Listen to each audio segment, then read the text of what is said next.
seguimos recibiendo mensajes acerca de los despojos y la gente quiere saber qué puede hacer. Yo tengo un inmueble, me despojaron de él, ¿qué puedo hacer? ¿Cómo la ley me puede a mí pues ayudar? Y justamente para ahondar en el tema nos acompaña Abimael Zavala, abogado especialista en materia inmobiliaria. Bienvenido nuevamente, buenos días. Ana, muy buenos días, gracias por la invitación. Gracias a ti, de verdad que si usted tiene en este momento más dudas, mándelas al 5580800606. De entrada, habían dicho que teníamos nosotros que si vamos a rentar un inmueble, porque también hay que ver esta otra parte, ya me despojaron y esas personas o viven ahí o también se están haciendo pues pasar por mí y están rentando ese inmueble. ¿Cómo le puedo hacer yo si voy a rentar una casa, un departamento, para estar seguros que con el que estoy tratando si es el dueño de la vivienda o no? Mira, es muy fácil, hay que pedir la escritura pública del bien inmueble para demostrar quién es el titular y con base en ello va a ser la persona arrendadora. Porque de lo contrario, si no te demuestra que él es el propietario, pues obviamente no tiene la facultad para poderte rentar. O que exista una autorización por parte del propietario para que esta persona pueda fungir como tu arrendador. De lo contrario, pues es evidente que hay un engaño y por supuesto también hay requisitos que se te emite una factura por el arrendamiento, ¿no? Y tú lo ves, o sea, desde el momento en que tú ves el inmueble, si está desocupado, si entró la persona con llaves, claro, que los vecinos lo conocen, entonces te da una buena señal de que él es el propietario. Pero es muy sencillo, la persona que te puede rentar es el propietario. Okay. Le pides la escritura y de ahí lo puedes desprender. Buenos días, antes que nada. Oiga, veíamos justamente una nota de esta iniciativa. ¿Nos la podría explicar y qué es lo que va a suceder que no sucede ahora? Sí, mira, el tema del despojo, las bandas que se dedican a esto, pues ya saben que esto es un calvario, el ir a denunciar con el Ministerio Público, iniciar un juicio que se tarda años, meses, entonces eso frustra mucho a las víctimas del delito. ¿Qué se pretende ahora? Como bien se estaba en el corte, obviamente vamos a endurecer las penas, pero además vamos a agilizar el proceso. Es decir, tú vas, denuncias con el Ministerio Público, acreditas que tú eres el propietario o el legítimo poseedor, el Ministerio Público con ese documento solicita a un juez de control que desalojen a esa persona. Obviamente que hay que cuidar también el derecho de la persona que esté en el inmueble, porque puede tener una posesión legítima. Yo creo que además del tema penal de endurecer las penas, sería también que el Congreso del Estado de México analizara una reforma en materia civil. ¿Cómo podría hacer esto? Que hagas tu demanda por un juicio reivindicatorio, acredites que tú eres el propietario de ese inmueble con tu documento, el juez le dé el derecho a la otra persona en un plazo de 3 días para que acredite por qué razón está poseyendo ese inmueble y el juez resuelva en una audiencia y determine como medida cautelar en lo que se sigue el juicio. Un juicio lo hacemos breve, que se resuelve en 3 meses y asunto arreglado. ¿Para qué? Para no violar el derecho de la otra parte, porque si no puede darse otro extremo, que a lo mejor sí se esté rentando ese inmueble y que ahora, utilizando esa figura jurídica, se cometan este tipo de injusticias. Entonces, debemos cuidar los dos extremos, que es muy importante.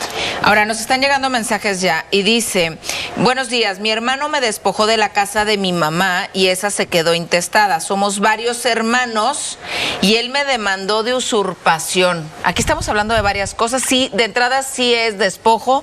¿Y cómo tendría que ser el tema de usurpación? No, o sea, aquí el tema hay que ver, o sea, dice el que lo despojó, pero ¿bajo qué título tenía la posesión? Si se lo vendió, se lo donó o se lo rentó o ahí simplemente se lo prestó para que viviera ahí, ¿no?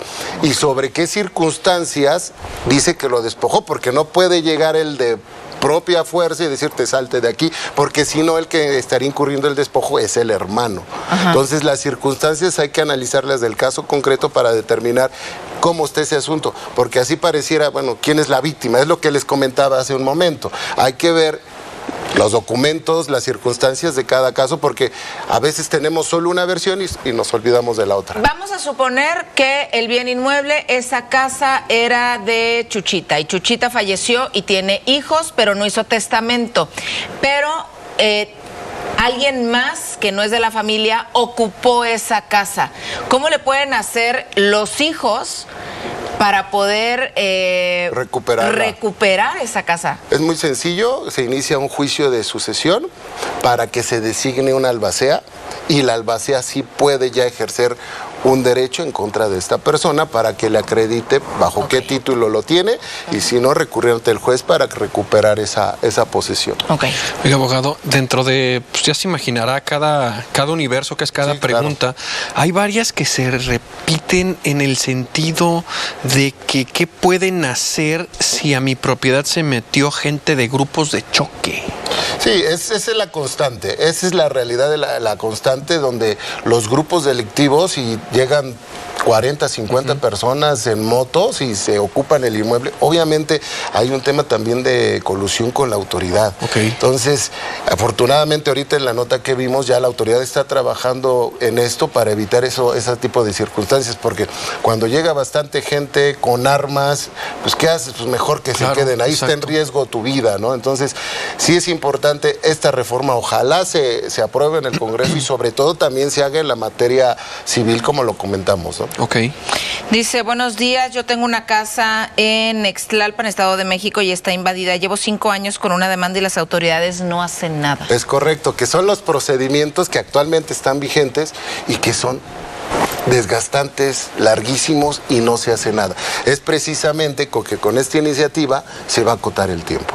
Vas con el Ministerio Público, le acreditas que tú eres el propietario con tu escritura, le acreditas que tienes una posesión y que llegó un extraño para que el Ministerio Público recurra con el juez y obviamente puedan regresarte esa posesión. Ahora, el caso lamentable de la señora doña Carlota, pues destapó un gran problema, pero yo quisiera saber si así como se vive en el Estado de México, también se vive aquí en la Ciudad de México este problema. Es en la misma dimensión, en la misma magnitud. Desafortunadamente los casos no se denuncian o los que están en los tribunales o en los ministerios públicos tardan muchísimo y es el desgaste, la frustración de las víctimas y lamentablemente suceden estos casos como lo del de la señora Carlota. Oiga, antes de darle otro ejemplo, hay varios y qué triste que sea así la realidad, despojos y que cuando salieron llegaron con pistolas y amenazáramos que no dijeran nada, que no dijéramos nada, pues dice la respuesta. O sea, hay mucha violencia.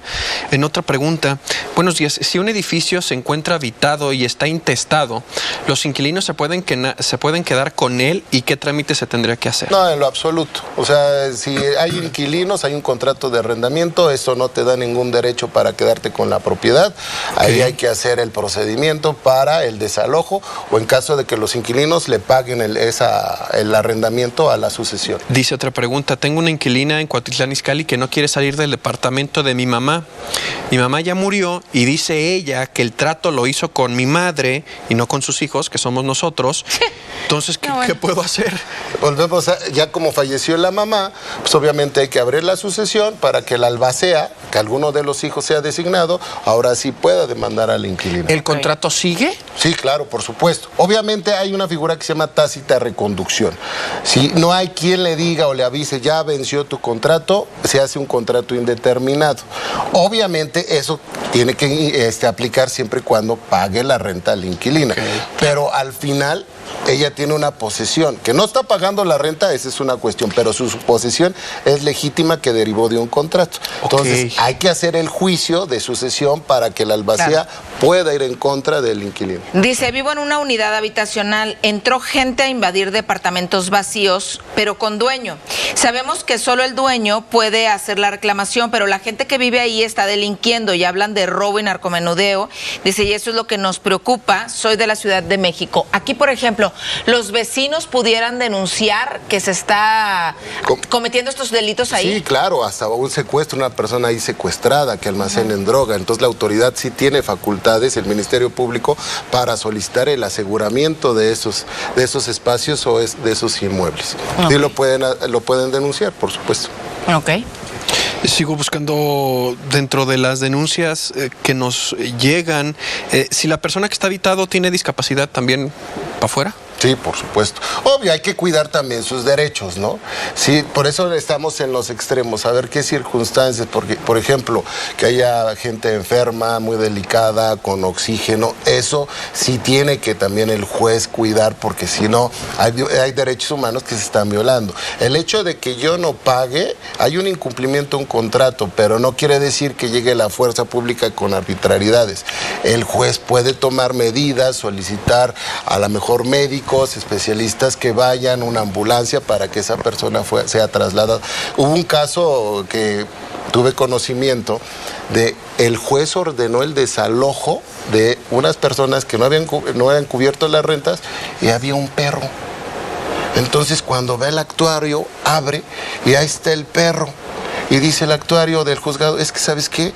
Pues hay el derecho aquí para el animal, o sea, no puedo detener una diligencia. ¿En serio? Entonces se tuvo que hablar con Protección Animal para que fuera sobre el perro para poderlo sacar, y el actuario detuvo la diligencia. Digo, son casos extremos. Claro. Por eso sí es importante que todo se considere al momento de hacer un lanzamiento, y ya con orden del juez, ¿eh? Claro. Ya con orden del juez. Ahora, se ha hablado mucho de que hay personas que van y dicen, yo soy el dueño de esta vivienda, pero que la documentación es falsa.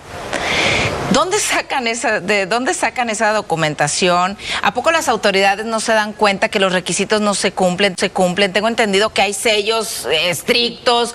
O sea, vaya, todo esto, ¿de qué habla? ¿De corrupción? Sí, ¿De corrupción? Es correcto, de que hasta los mismos notarios, las autoridades, pues se prestan para este tipo de situaciones, ¿no? Fraudulentas completamente. Es por eso que siempre se tiene que verificar en el registro público de la propiedad de comercio que esa escritura esté inscrita, que sí sea legítima, que tenga los sellos. Obviamente, te digo, hay notarios que se prestan para ese tipo de situaciones. La autoridad tiene que actuar en consecuencia, denunciar a los notarios para que se acabe con esta práctica. ¿Y cómo sé qué notario es? ¿Y cómo sé qué es lo que debe de tener ese documento para que sea verídico? Pues obviamente trae los sellos del notario, trae unos que le llaman quinegramas, como estampitas que tú puedes ver que sí tiene, de entrada, tú que lo ves y sin ser perito puedes determinar que sí es legal. Ya al final la autoridad tiene que solicitar al registro público la veracidad de esa información, y también con el notario que dio fe de esa compraventa. Ok. Bueno, pues ahí está. Y justo te preguntaba esto porque dicen, en mi caso apareció una persona que inició un juicio de proforma, ¿eso es correcto? Sí, sí, sí. Proforma, con un contrato falso. Demandan a mi papá y mi mamá falleció en el 2018, ingresaron una contestación falsa. Yo me di cuenta de la demanda y logré detener el juicio. Sí, obviamente fue la contestación que él dio para poder defenderse, pero eso ya lo ventilas ante el propio juez. Ok, bueno, pues ahí está. La verdad es que quedaron ahí algunas dudas pendientes, y el tema pues ha abierto muchísima controversia y también muchísimos casos en torno a esto, ¿no? Muchísimas gracias. Ana, muchísimas gracias al abogado Abimael Abimael Zavala, especialista en materia inmobiliaria. Que tenga bonito día. Muchas gracias, Ana. Igualmente. Igualmente. Hasta luego, gracias.